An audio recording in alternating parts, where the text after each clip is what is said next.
Hiya, my name is Francesca Tomlinson. I'm an actor and writer based in the northeast of England.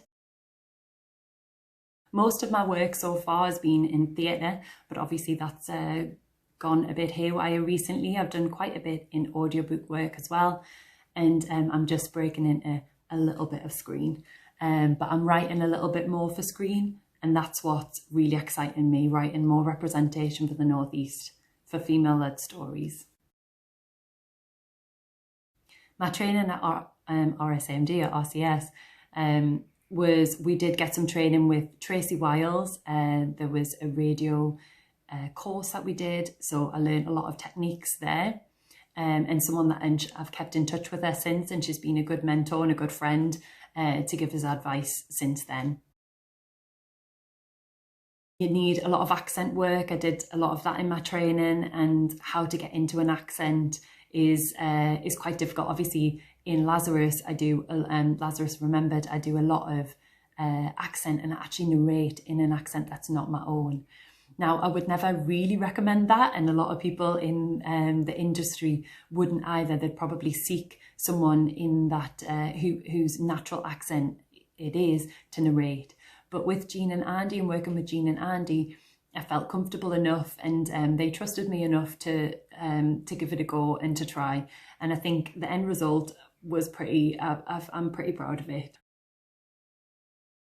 I read the whole book and I make notes. I try and highlight words that I might not be able to pronounce, and try and just work out how to pronounce them and get that all down and ready. I work out what voices the characters are going to have to make them distinctive. I decide where their voice is placed. Is it chesty or is it nasal? Is it more on the lips? What accent is it? What age are they? I take that all into account, and I try and give them a background as well. When I was warming up in the mornings at the studio, I'd be doing a lot of sirening, which is just a sound that you make where you don't let the sound come out of your mouth. You're kind of humming. And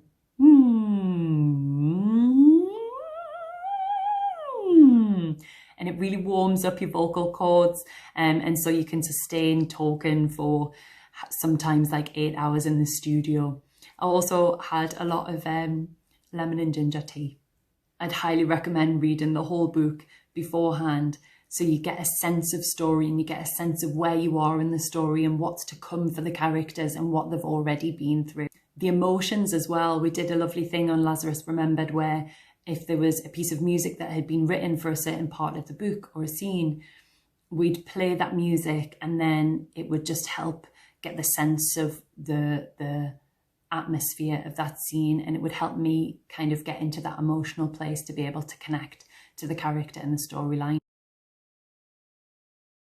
It's incredibly different because you've got to rely totally and absolutely on your voice alone.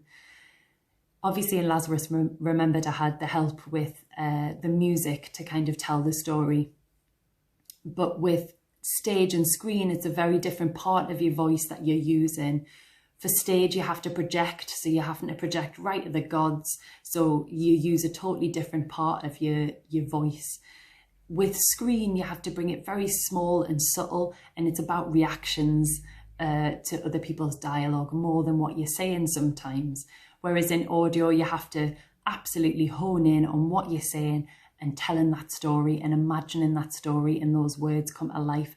On theatre and working in theatre and screen, it's very different because you would be having those conversations with the director, and so you'd be bouncing off ideas of the character. And again, the luxury was in Lazarus Remembered when we were recording that I had Jean to be able to discuss those conversations with her, and we came to a conclusion for each character.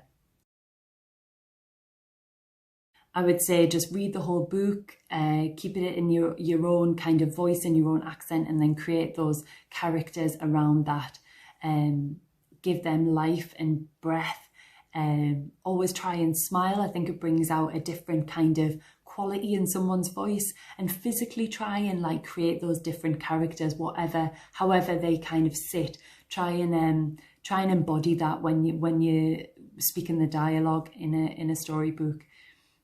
I'd give yourself time to go through it and work out the emotional beats of the story, and make sure you're hitting them, and give them either time to breathe or like maybe faster paced at some points, to give it that real sense of tempo.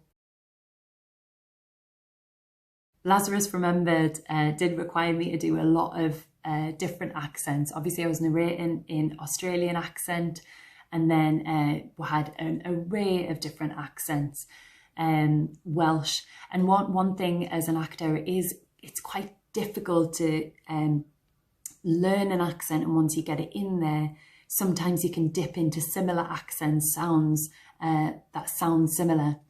And with doing two accents together, where you're going from Welsh to Australian, it took a while for my brain to connect to that. And by the end of it, it felt like something I could say is like a party trick, that I could have two characters going from Welsh to Australian and talking to each other, because it's a really tough thing to do, to go from one accent to another. Now with Lazarus, obviously I was doing all of the narration in it and all of the different characters and accents. A good way for me to prepare for that, I read the book out loud before I got into the room, and so I could really get the sense of the accent into my body and work out where it sat. And I also had a friend who I was doing little voice notes to in the studio. When we're in the studio, if I come across a word that I didn't know quite how to pronounce in an Australian accent, also had a Welsh friend and a Nottingham friend, and you just draw on other actors and you draw on their accents to try and get you into that character. The hardest thing was when a line would jump out of nowhere and it would be an Irish accent, and it would just be for one line. And we had a really tough time trying to find that. Even though I can do an Irish accent, it does normally take my brain a little while just to switch into it. And it was really difficult just to do it for that one line that jumped out. Just because of personal reasons in the recording studio, I love pogoed. Pogoed, I said it wrong. When someone pogoed around a room, and in an Australian accent, I kept saying pogoed instead of pogoed. And it became a really big running joke, and would just be in fits of laughter every time I said it. So there you go, Jane Andy. I've put it in there. Phil and I pogoed around the living room. Phil and I pogoed around the living room. God. Phil and I pogoed around the living room. Sorry, we're stopping there. Yes. We pogoed around the...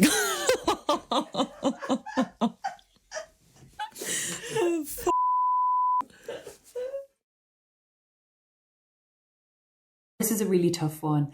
At the moment, I'm recording in my own time with the audiobooks that I get, but usually you'd be booked into a studio and you'd work with the sound engineer, and you'd do 3 or 4 very long days to try and get it out. The thing with Lazarus Remembered was that it was challenging, because I was reading in an accent that wasn't my own, narrating in the accent that wasn't my own, so it was quite challenging with that. And it slowed things down a little bit, but it was definitely worth the wait in my opinion. In the end, the way that we've mastered it, and the way that Andy has mastered it beautifully, it was worth all that collaboration of all those different artists to come together and create it together. It was a passion project, and it was good to have a say in what was happening as well, and to have a say in the characters and give the characters time to breathe.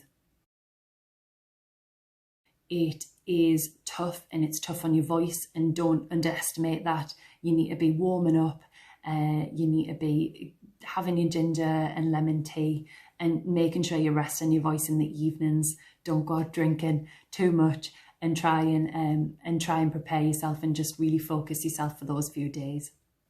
Pogoed. Was that right?